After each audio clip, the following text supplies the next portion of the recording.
নমস্কার বন্ধুরা, কেমন আছেন সবাই? গল্প হলেও সত্যি চ্যানেলে আরো একটি নতুন ভিডিওতে স্বাগত জানাই আমরা দুজনায়। দেখতে দেখতে অনেকগুলো ভিডিও হয়ে গেল। কেমন লাগছে আমাদের এই প্রয়াস আপনারা দয়া করে একটু কমেন্টের মাধ্যমে জানান।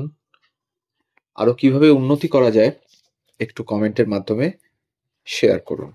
চৈতন্যদেবের হাত ধরেই বাঙালির জগন্নাথকে চেনা, যিনি প্রভুকে দেখবেন বলে নদিয়া থেকে ছুটে গিয়েছিলেন শ্রীক্ষেত্রে। মন্দিরের সামনে যেতেই জ্ঞান হারিয়ে ভুল লুণ্ঠিত হন, সে এক অন্য কথা। কিন্তু যে মহাপ্রভুকে দেখতে তিনি ছুটেছিলেন সেই দেবের প্রতিষ্ঠার কাহিনী ইতিহাস রহস্যে ঘেরা। জগন্নাথে প্রথমে পুরীর মন্দিরের কাছেই পূজিত হতেন নীলমাধব নামে। গোপন স্থানে পুজো করতেন বিশ্ব বসু নামে এক শবর রাজা। এই শবর রাজাই আগের জন্মে জরা নামে এক ব্যাধ ছিলেন, যিনি কৃষ্ণকে ভুলবশত তার তীরে বিদ্ধ করেছিলেন, যার ফলে পার্থসারথী প্রাণ ত্যাগ করেন। স্কন্দপুরাণে বর্ণিত প্রিয় মাধবের গুরুতর আহতের কথা শুনে ঘটনাস্থলে ছুটে আসেন তৃতীয় পাণ্ডব অর্জুন।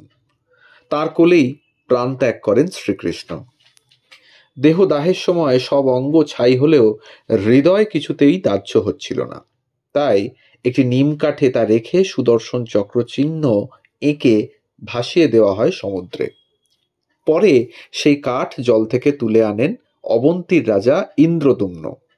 স্কন্দপুরাণ অনুসারে অবন্তীর রাজা ইন্দ্রদুম্ন নীলমাধব দেবতার স্বপ্ন দেখেন।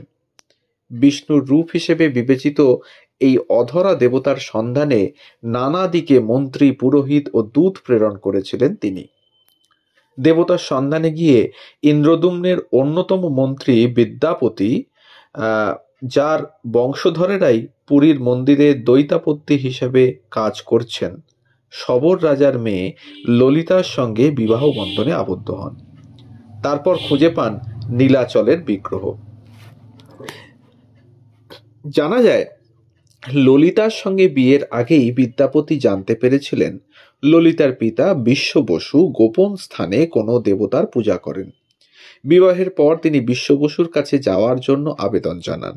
জামাতার আবেদন ফেলতে পারেননি বিশ্বপতি, তবে শর্ত দেন চোখ বেঁধে তাকে সেই স্থানে নিয়ে যাওয়া হবে, রাস্তা দেখতে পাবেন না।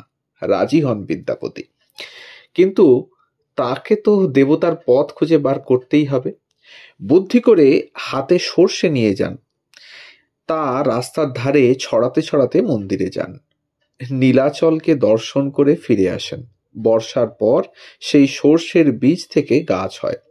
হলুদ ফুল পথ সংকেত হিসেবে কাজ করে। দেবতার পথ খুঁজে পেয়েই রাজা ইন্দ্রদুম্নকে খবর দেন বিদ্যাপতি। রাজা সৈনিক নিয়ে হাজির হন, কিন্তু দেবতার দর্শন পাননি। হতাশ ইন্দ্রদুম্ন সেখানেই বসে পড়েন। পণ করেন দেবতাকে না নিয়ে যাবেন না তিনি। পরে রাজা স্বপ্নাদেশ পান পুরীর সৈকতে নিমকাঠ ভাসছে, তা তুলে নিয়ে মূর্তি নির্মাণ করতে হবে। ইন্দ্রদুম্ন লোক লস্কর নিয়ে ছুটে আসেন সৈকতের ধারে। নির্দেশ দেন নিমকাঠ তুলে নিয়ে আসার, কিন্তু সফল হননি। কিছুতেই কাঠটিকে স্থলে আনা যাচ্ছে না। ফের স্বপ্ন দেখেন দেবতা তাকে নির্দেশ দিচ্ছেন শবরদের সাহায্যে কাঠটিকে স্থলে তুলতে হবে। বিশ্ব বসুকে অনুরোধ করলে তিনি রাজি হন। নিম কাঠটি তুলে আনা হয় বালুতটে। এখানেই ব্রাহ্মণ্য ভেঙে টুকরো টুকরো হয়ে যায়। শবরদের হাত ছাড়া মহাপ্রভু ডাঙায় উঠলেন না। এমনকি এখনো নবকলেবর উৎসবের পুজো করেন শবররাই। রথযাত্রার সময়ও তাদের বিশেষ ভূমিকা রয়েছে। যাই হোক, কাঠ স্থলভাগে আনা গেল। এবার মূর্তি গড়ার পালা। সাধারণ শিল্পীরা কাঠ কাটতেই পারল না।